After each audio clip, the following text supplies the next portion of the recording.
Hello viewers, welcome to Bharati's creative gardening and cooking.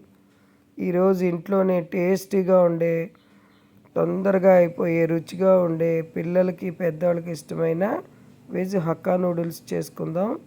దీనికి cabbage, capsicum, carrot సన్నగా పొడుగుగా తరుక్కొని half boil చేసుకుని చక్కగా పక్కన పెట్టుకోవాలి. అలాగే నూడిల్స్కి ఉడకబెట్టుకోవడానికి మూకుల్లో నీళ్లు పోసుకుని అందులో చెంచా నూనె, సరిపడా ఉప్పు వేసుకొని నీళ్లు మరిగిన తర్వాత ఈ అచ్చులు వేసుకుని విడివిడిగా అయ్యే వరకు ఒక 10 నిమిషాలు ఉడకబెట్టుకుని పక్కన పెట్టుకోవాలన్నమాట.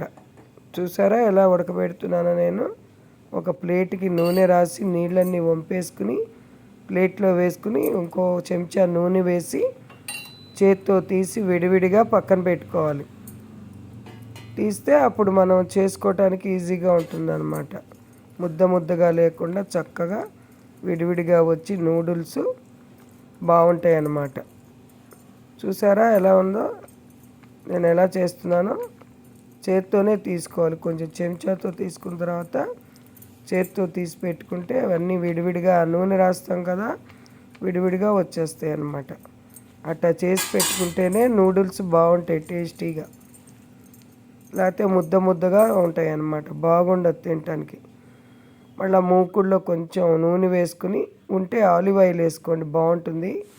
ఈ ఉడకపెట్టుకున్న ముక్కలు కొంచెం లైట్గా సాల్ట్, సోయా సాస్ వేసి కొంచెం మగ్గిన తర్వాత ఉడకపెట్టుకున్న నూడిల్స్ వేసేసుకుని ఇందులోనే పౌడర్ ఉంటుంది, దీని నూడిల్స్ మసాలా వేసుకుని పైన కొత్తిమీర జల్లుకుంటే ఒక చెంచా నెయ్యి వేసుకుంటే tasty veg hakka noodles ready అవుతాయి. చాలా బాగుంటాయి. చేసుకుని ఎలా వచ్చిందో కామెంట్ పెట్టండి. ఛానల్ లైక్ చేసి సబ్స్క్రైబ్ చేసుకోండి.